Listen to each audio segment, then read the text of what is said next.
Hi, I'm Dr. Casey Jones, and I wanted to talk about sleep disordered breathing in children. Now, thankfully, sleep apnea is much more rare in children than sleep disordered breathing.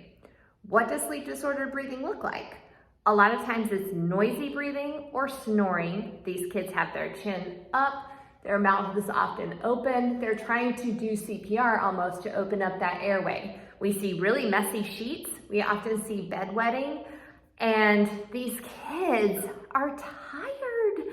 And so they're moving around all day. A lot of times they can be diagnosed with ADD or ADHD, but the interesting thing is that in Australia, it's actually illegal to prescribe an ADD or ADHD medication in children before having a sleep study done. The symptoms are almost identical. So there's the hyperactivity. Sometimes they have behavior problems. They're having trouble concentrating. They're just exhausted. We see these allergy shiners where they have some circles under their eyes. And a lot of times we see this during the day.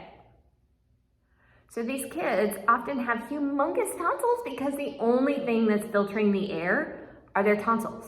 They're not using their nose in the way that it was designed to filter, humidify, and disinfect the air. And if we can change that habit to have them breathing through their nose early on, that can change the way that they develop in their whole life. It can affect their growth.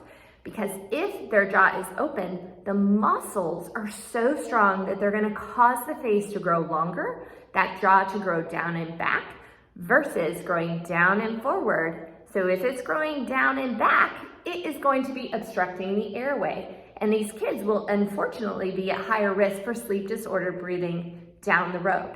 What we want to do is to help grow healthy kids.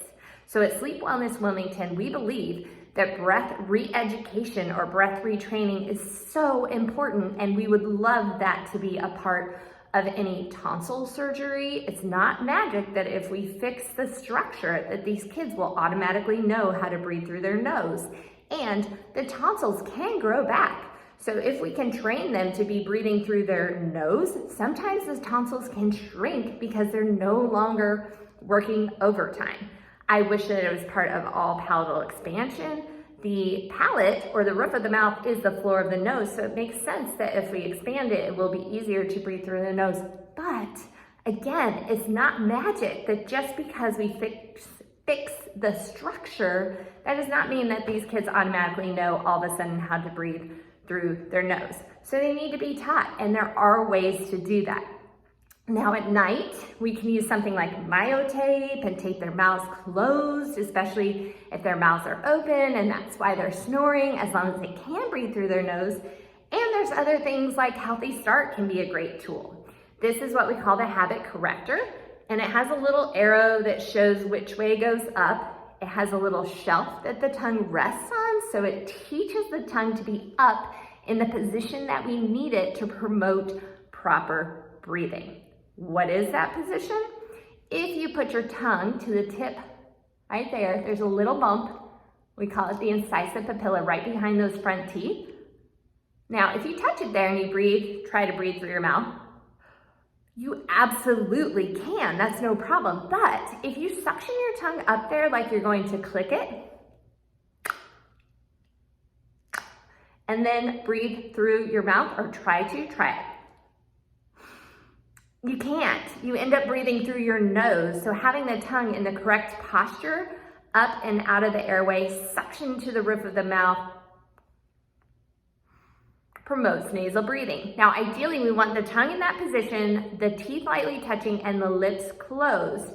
And this can also be used during the day in order to practice having the correct posture. So I'm gonna go ahead and put it in so you can see what it looks like.